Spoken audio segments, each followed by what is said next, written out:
Good. Yeah, my headphones were plugged in. Oh, okay. Oh man. Well, I hope you had a good Christmas. Yeah, sure. It's Yeah. cool. It's cool. Did you get anything cool? I got a Stream Deck. Yes, I saw that. That is Yeah. very, very awesome. Um, it's tedious, but it is incredibly helpful and beneficial, especially if you take the time to really, set up the pages and everything real well. I I couldn't do I could not do as much of the show that we as many shows as we do if it weren't for that and OBS. OBS was a life changing discovery for the genreverse and for me. So I'm very happy for things like that. Not that macros, keys and stuff like that are new, but the technology in the Stream Deck is so well done, Mm-hmm. and there's open source support for, or I don't know if it's open source, but I know you can get free support and additional functions downloaded for it. But it's now affordable, relatively affordable. And back in the day, it really wasn't. So I'm thankful for it. Let's start it. Hello, everybody. Welcome to the Daily Cup of Genre here on the Genreverse YouTube channel and podcast network. There it is. Wherever you get your podcast from, like Apple, Amazon, Google, Stitcher. I just went alphabetical, and I don't think I did that on purpose. No, I think I said Apple first. Anyways, I'm Kyle. That's Manny, and yeah, I got a couple of cool things. Lucas picked out this for me. Mm-hmm. It's a transformer in the shape of a DeLorean time machine. So Mm. named Gigawatt. So that combines two things that I really like. I mean, I love Back to the Future so much. I willed my son to be born a week and a day late, so he would be born on the same date time travel was invented by Doc Brown, November 5th. So that's a lie. We did not mean for him to be a week a week late. Nor the one day. I got a Pachita from Chainsaw Man, little plushie. Love it. If you Oh guys haven't yeah. seen Chainsaw Man, you're missing out. It is more than the gore and violence it promised. So much more. Check it out. And then the last thing I got from my in-laws. So thanks, mom and dad. Oh dang. I got the tall neck Lego set from the Horizon games. This beast is 1,200 pieces. Holy crap! It'll stand like 13 inches tall when it's done. And my son actually put together a few Lego sets for family, and he's got one to put together for Christine.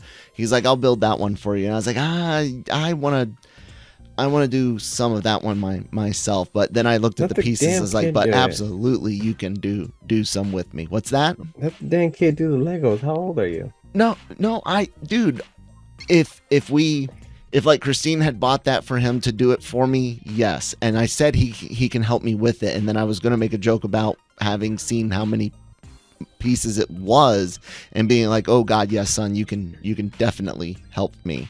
But I do want to do some of it. So he let me help Yeah. him with his Millennium Falcon. And I really wanted to do more of that, but he was just like working on it whenever I couldn't. Mm-hmm. That might have been on purpose.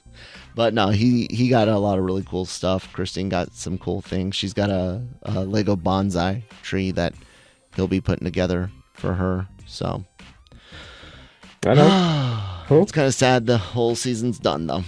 I'm kind of glad it's over. So. Well, we can get into our box office numbers because that's something we do here on the Daily Cog is talk box office on Mondays. Yep, that's true. And a little, I think, relative disappointing for not us, for the studio and for James Cameron, and of course that isn't up yet. In that the drop was good. It's much better than most drops these days. A 58%. It's about it's drop. relatively close to what it usually is. So. Dude, Spider-Man No Way Home was 68. Like Doc Strange was like 67. Like that's the new norm, is like 65 plus. Oh, I thought, for some reason I thought it was my mind was going that it was like just 60s period, but yeah, 58 was.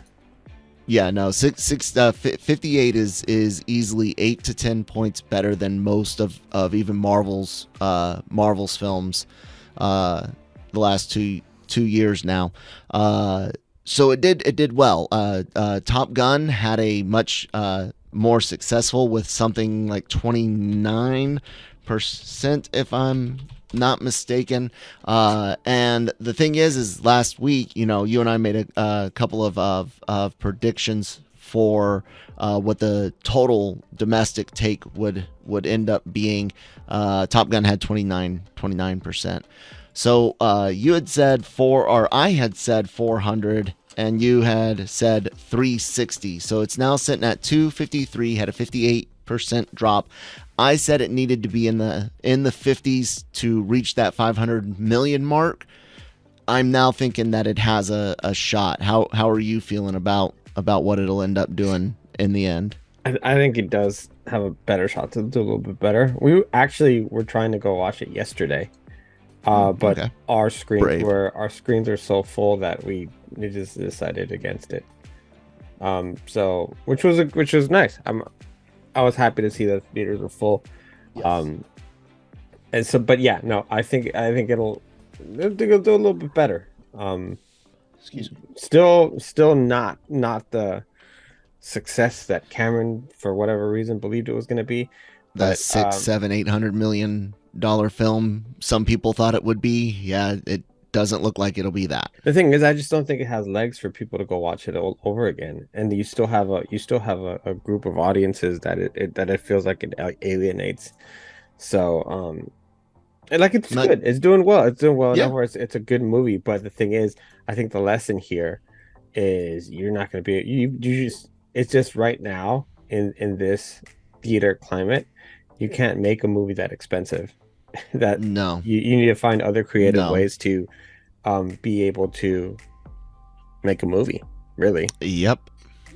That's what it comes. That's what it comes down to. It's just, especially if you're not going to have people willing to support it in the after theater market via purchase, like actual physical or even digital, but full purchase, not just your streaming subscription.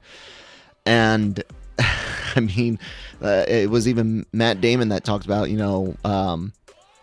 smaller movies used to get that chance at making money, as well as the artists that made the film, both in front of and behind the camera.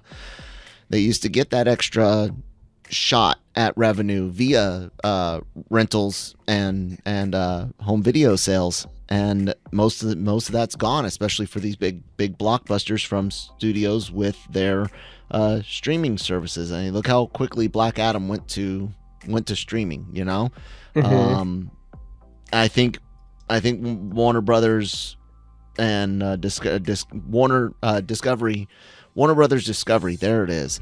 I do think that you might start seeing some more gaps between leaving theaters and going to streaming. I think you might see some gap between streaming and home video sales as well, giving a chance of putting the Blu-ray or DVD out before you let it go to streaming like it used to be. Because that's the way to make money, guys. I'm sorry, but that's just what it takes to make money is to sell people things, and subscriptions are not enough. And again, if you went and gutted the whole C-suite of Disney, you still wouldn't pay for Marvel's budget in a year. I mean, we're talking one facet of them being funded by cutting pay at the top. It doesn't. No maths. It doesn't math, people. So it sucks, but you gotta. If you want content, you gotta pay for it in more than pennies on a subscription. It's funny too because like, let me shoot. I should have had this up, but I think Puss in Boots did like, um, 11.3. yeah, but nobody's worried about it because it's the only kids movie that's gonna be out for a while. Yeah. So they're like, yeah, it'll be fine. Which is funny. The one that was a bit of surprise, I thought was Babylon. But I didn't realize that bad boy was also just like heavy over 3 hours, and the reviews have not been great. Oh yeah, the reviews have been awful So, on it. so yeah, that doesn't like. It's just so like, if you think about the kind of movies that have hit, they're like not necessarily the most expensive, or the most insane, but like and then also it just didn't help that it didn't have them. No, it's just too long, and it just. But that's kind of 56 from critics and a 50 from audiences.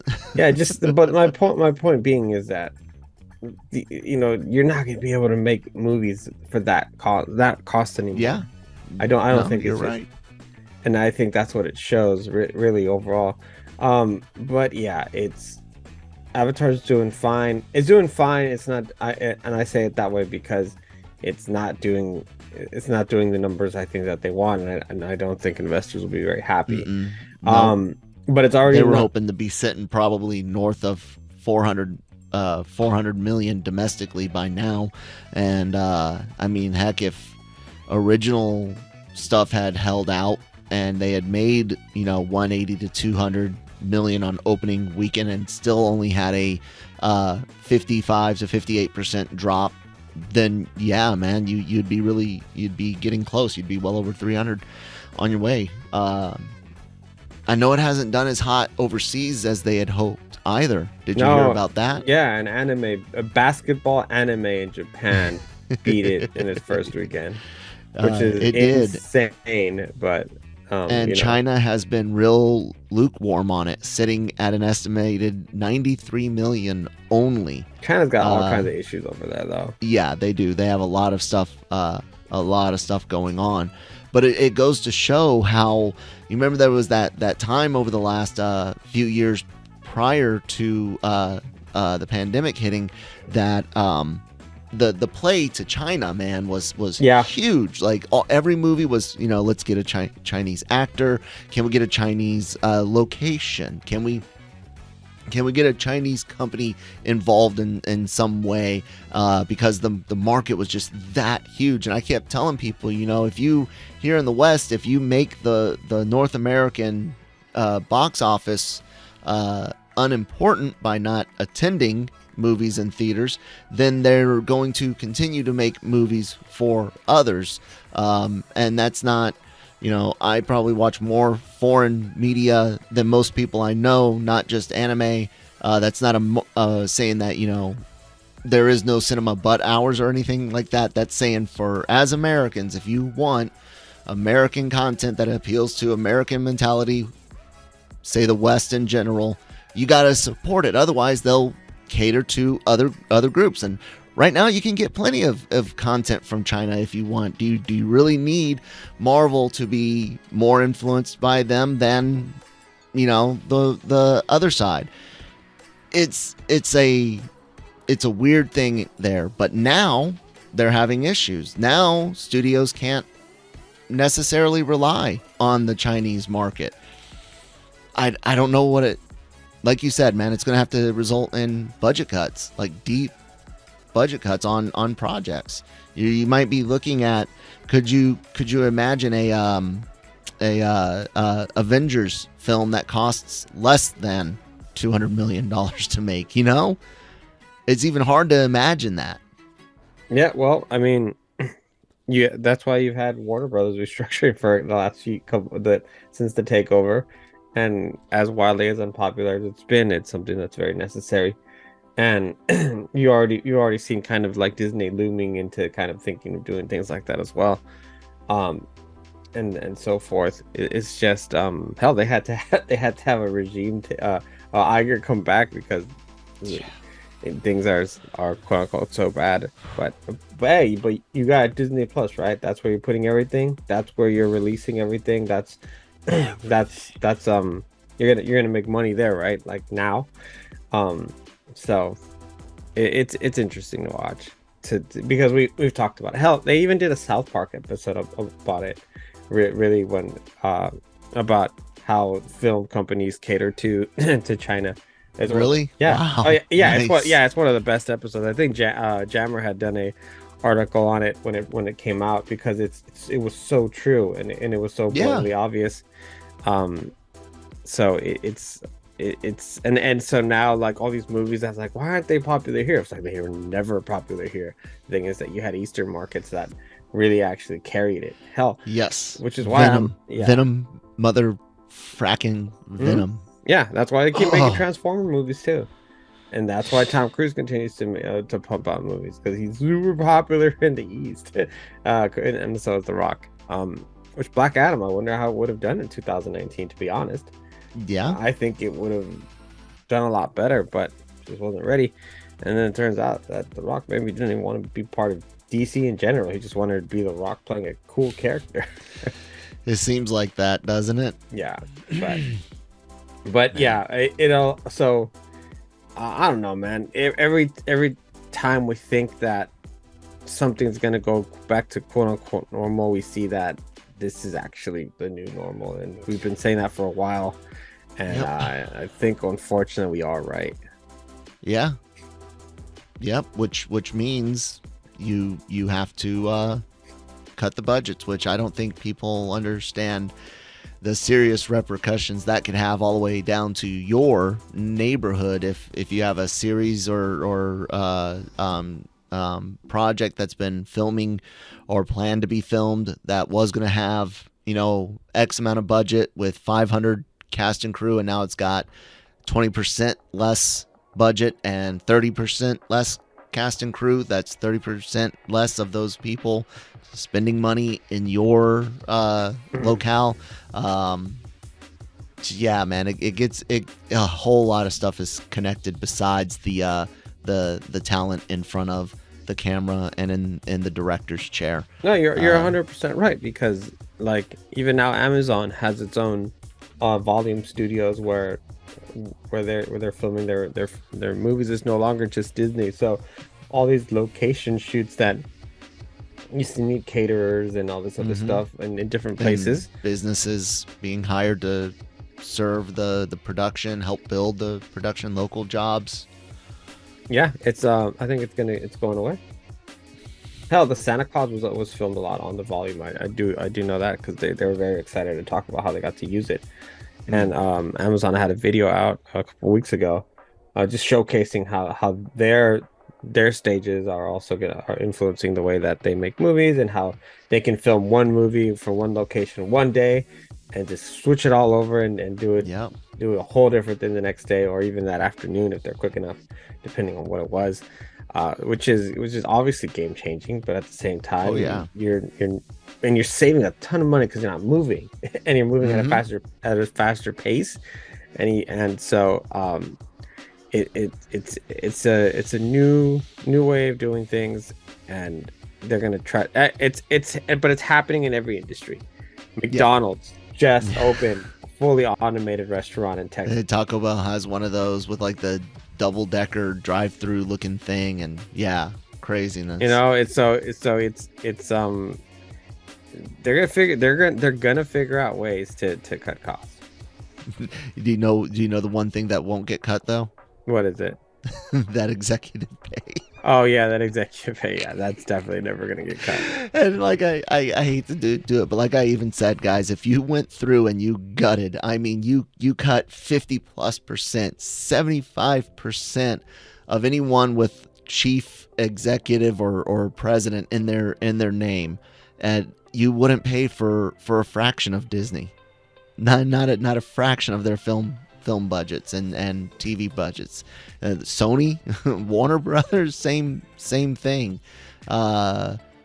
Sure, you might be able to squeeze some extra funds out, but it's not going to pay for those projects.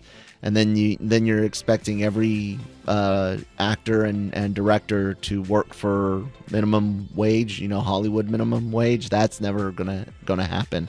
Mm-hmm. They'll reduce quality, they'll reduce quantity, and they'll raise your prices. Or don't pirate things. I hate to say it, but don't share the passwords. Support the thing in theaters and buy a t-shirt or home video copy. That way, the old way of things, which will never go back, could come back, but not enough of us will do all that. And it's gonna suck. The last 200 some odd episodes, Manny and I have been doing this, talk about this all the time. Yep. We're not wrong. Netflix is gonna stop password sharing next year anyway. Yeah. They've been, one of the things they offered months ago, and I don't think it got rolled out everywhere, but was like the family plan, where you could, instead of having two, $20 subscriptions for your kid in college, you could have one, $25 subscription or whatever it was, and you get to share the account over distance. What I find funny is the people that are literally saying, well, if I can't have it for free, then I don't want it. And then it's the same thing comes out of when they're like, well, if the content was better, I wouldn't mind paying for it. Well, then why even bother? Why are you watching content that you don't want, you don't like? I get it, guys. I get it. We understand money is tight. Like we get that, but we've been saying this even before the pandemic hit, during the pandemic, and we'll continue to keep saying it afterwards. If you want something, you got to pay for it, and subscription services are a type of pyramid scheme in a way, and they do not make enough money for you to get the content that you're used to in the same quality and quantity going into the future. It doesn't math. It doesn't. It sucks. I get it. It was a great idea. Back catalogs are great, but not new stuff. Not like this. Yeah.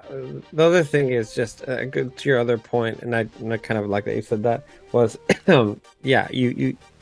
I think there's an entitlement that you should get it for free, and I'm not exactly sure where that comes from. I don't know. But because there's no regular transaction. You don't give them the money for the 3-day rental, and so it's not even in their mind. They're just used to not having, if they got paid $1,000 a week, they know 1 month or once a week they're only going to get $9.80 because $20 went to Netflix. It's like already in there. They don't notice it. So yeah, the thought of having to pay that yourself instead of just password sharing, whatever. Yeah, it's 2023 is going to be very telling to see what happens to a lot of things. Period. So, because honestly, I'm very curious as to what Marvel's going to actually look like if projects are going to start, picking up scenes specifically with Ant-Man and the Wasp, the Quantumania. That's going to be a very, very important film. And then also we're going to have all the plans for DC, what's going on there, and then a bunch of movies in general they're going to be coming out. I think that should have a wide appeal, and we'll see how they do. It's and it's just fun to be able to come here once a week and talk about it, and then to this point now be able to correctly predict things a lot of times. So this is where I always make a joke. I'm always joking about how right I am all the time, and of course this is real Kyle talking, not character, if you will. Of course, I get things wrong, and I'm happy sometimes to get things wrong, because the unfortunate thing is, where I do have a really good hit rate at is being right about bad things. And I hate that. I really hate that. So I'm happy when I am wrong, because generally it's something did better than I expected. And I'm not just talking movies. I'm just in general, life in general, prediction in general. We don't want this to be the way things are. We like movies. We like movie theaters. We liked getting regular high quality content at a regular release schedule for games, for TV, for movies. Those days are gone, and we don't.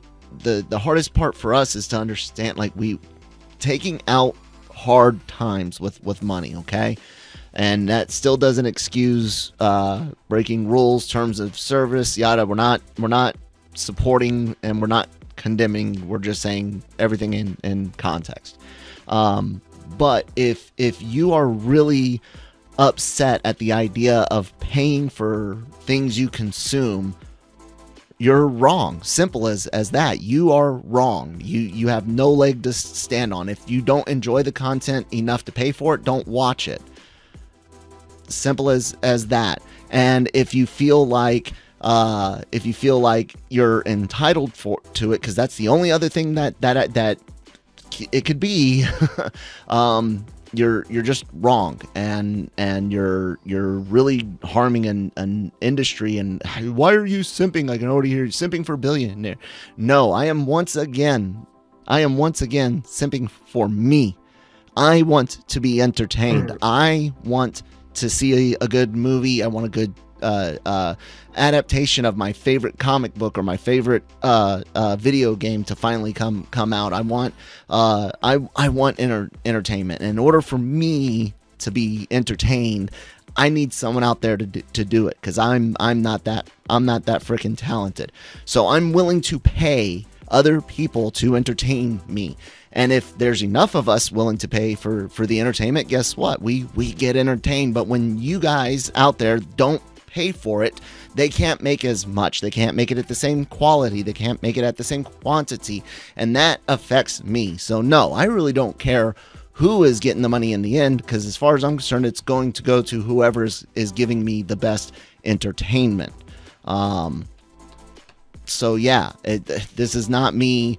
Oh, woe is the pocketbook of Amy Pascal or Kevin Feige or Bob Iger. It is woe is me, the bored dude at home. Yeah. What a Monday. Yeah, I don't know. I can't really speak to that, because I don't know. I just you have an interesting perspective on it. But I get How's it. that? No, it almost does seem in a way that you're like, give them all your money. No, yes, yeah. but it's not, because everyone goes like, I said it sounds like it, but I get what you're saying. Okay. But you're saying is don't pirate things. I'm not even.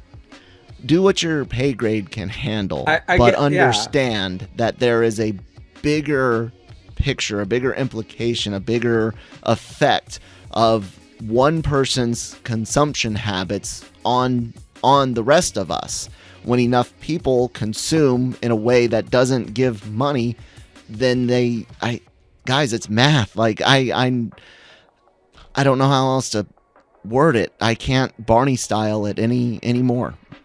Well, the thing about it is that if we look at the box office, people like Tom Cruise, Minions, and Marvel films.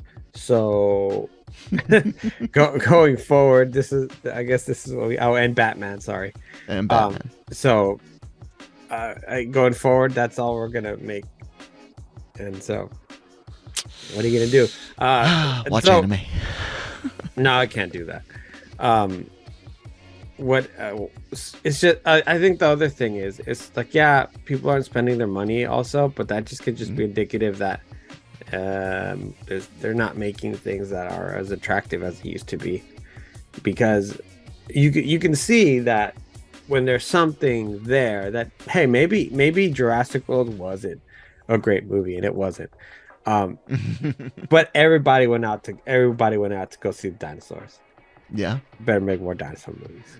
And Top Gun took forever to come out, but that movie had so much practical stuff. I mean, it was made with so much love and care. Not saying that any other movies aren't, but they did not take any lazy way out with CGI and things like that. And you can see what happened there. Also, just sometimes make things that are just like dumb and fun. Minions is a proof of that. That you have a proven concept that just works. People are gonna go out and see it, adults and kids, because it's just fun. It's fun, and even Avatar, which has brought people to the theater, has shown that that things like that still work despite a long runtime. But the one thing I will say is that none of the top 10 movies of the year were original films. Everything is a franchise. Everything. Yeah. You and I have been talking about that as well. So ready to continue to see reboots and remakes and sequels and prequels. Yeah. Of everything.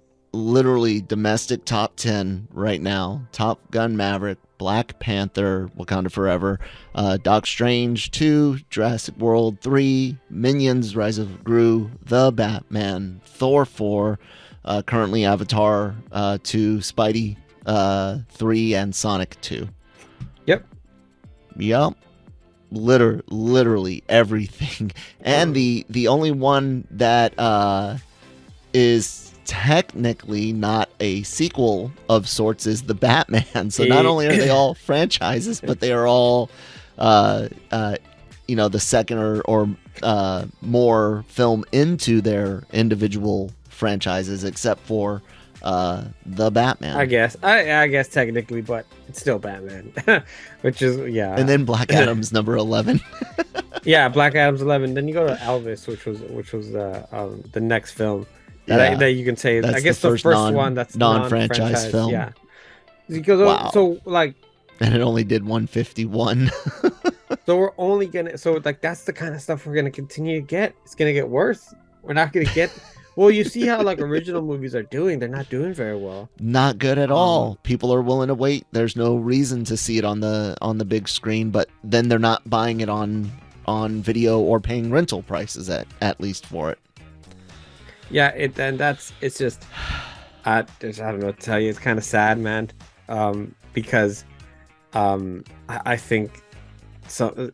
You're always gonna have the artsy kind of directors and writers that want to do their thing, but they are gonna hurt the most because they're not gonna be given the same shot, the same money, which a lot of times they don't need it, let's be honest, but they might be missing that kind of sheen that maybe a couple of extra million could have used, that instead got sent over for an extra CGI scene for Spider-Man or whatever. Yeah. But that's the reality of the theaters right now. You know what's going to happen in about 30 years if the world is still around?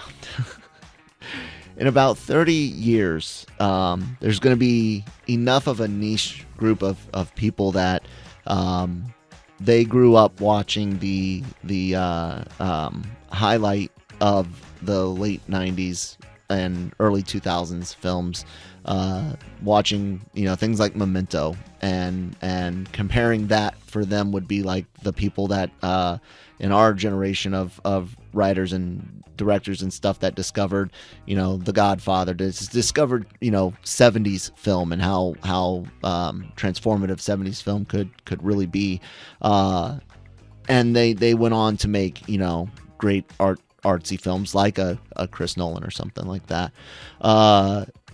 In about 30 years or so, there'll be a resurgence in smaller film as the franchises have run their course and recycled into, you know, what would it be? So and so goes to space, you know, like Leprechaun in space for horror. When things get that ridiculous again, when everything's a Schumacher Batman film, there'll be a resurgence. So we didn't already do Jason in space? Yeah, we did exactly. I'm saying that like it'll be that level of something, but you can't be like, oh, it'll be Thor goes to space. Wait, Thor is in space. So, but it'll be that type of it, and that's when I came up with the Schumacher Batman line. Yeah, it's look, I love franchises. Look, my room is covered in it. You know, you guys can see Kingdom Hearts, Final Fantasy, Ghostbusters, Power Rangers, Transformers stuff there on from Christmas. I love this stuff. I'm not saying this stuff is all bad. I'll say Marvel Phase 4 was 90% bad, but okay, maybe 90's rough. 80. Yeah, I was like, it's kind of rough, man. 87%. Anyways, I want it to be better. I want everything to do well, and yeah, I just want to be entertained. I want people to like stuff too, but sometimes they just make it hard on themselves. And yeah, so you're part of the problem then, I guess. I'm always part of the problem. But at least I have offered solutions. Yeah, you have. I'm only human. It's like, listen, I'm putting gasoline on the fire, but you need to put it out. Here's how to put it out. I'm gonna stand here with this canister though and continue to put gas on it. May even throw some on you. Build character. Seriously. Oh man. Because of the holidays, there really wasn't a whole bunch of news. Even James Gunnville has took a day off. Yeah, relatively took a quiet. day off. So, I guess we could wrap it up there, unless you had anything else on your mind, Manny. I guess the last thing I'll say is Sure. Stop blaming airline staff for weather and corporate problems. It had nothing to do with the fact that you didn't watch the news for a week. What happened was that some Army unit was going to be out training and requested the Air Force's weather machine to make it miserable on them, because that's exactly what happens. There'll be no bad weather anywhere around the training schedule, and then it's like, oh yeah, fill problems coming up, and storms just spontaneously form. And it got out of hand. The weather machine from the Air Force got out of hand. That's what happened. It's nuts that people are like so upset at like. It's like these are corporate problems for understaffing, and these are also the fact that I'd say 90% of the country is literally frozen. Yeah. But you decided to try to catch a flight on the 24th, or try to come home on the 25th, when you knew damn well you got to work on the 26th. That is not the poor guy's problem at the kiosk.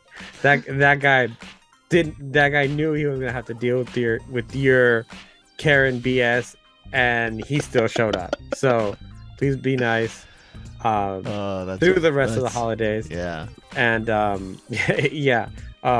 With this, I did kind of a weather segment on Friday for one of my shows, and the best part of it was our weather person, did a map. Actually did local, where it was like 40 degrees in Fresno, and it's like, yeah, it's cold, but let me show you something else, and then pulled up a US map, and then it was like, oh, we're fine, 40 degrees is okay. 40 degrees is okay. The rest of the country is literally some sort of like frozen God of War Valhalla. Yeah, we got down to like 14 degrees, which is insane for where I live. But yeah, time to take out the tauntauns. Yes. All right, guys. I got mine. Yes, you do. I'm jealous. Check out.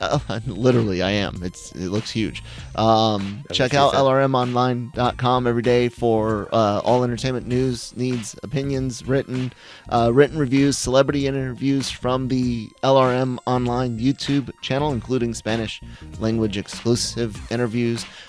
Subscribe to the YouTube channel. Lots of great content. Daily COG, Breaking Geek Radio, doing long form, once a week version of this kind of sort of, as far as like topics covered. Animeversal reviews and AVR Squared for anime, Marvel Multiverse, Mayhem for Marvel, Cantina for Star Wars. All of those available, if they're not reaction videos, on your favorite podcast app here on the Genreverse podcast network. And all numbers provided by the Slack. No, I'm joking. That is where we get our numbers from, but that was just on my browser. That's it, ladies and gentlemen. We'll see you on the next one. Bye.